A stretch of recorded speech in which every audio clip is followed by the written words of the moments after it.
আসসালামু আলাইকুম সবাইকে। আজকে আমরা আসছি আখের গুড় নিতে। এখানে সরাসরি মেশিনের মাধ্যমে আখ মাড়াই করে রস বের করা হচ্ছে। সে আখের রস এখানে জাল করে তারপরে এখানে ঠান্ডা করার মাধ্যমে তারপরে এই গুড় তৈরি করা হচ্ছে। সরাসরি আমরা আখের রসের জন্য চলে এসেছি। এটা হচ্ছে সিঁড়ির চালা, আওলাতলি, ময়মনসিংহ ডিভিশনে। এখানে দেখতেই পাচ্ছেন,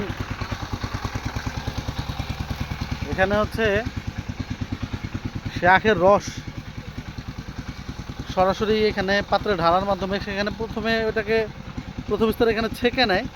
ছেঁকে নেওয়ার পরে হচ্ছে এটাকে এখানে জাল করা হয়। যে দেখতেই পাচ্ছেন, জাল করার পরে এখানে হচ্ছে এরকম সুন্দর একটা স্মেল আসে গুড়ের।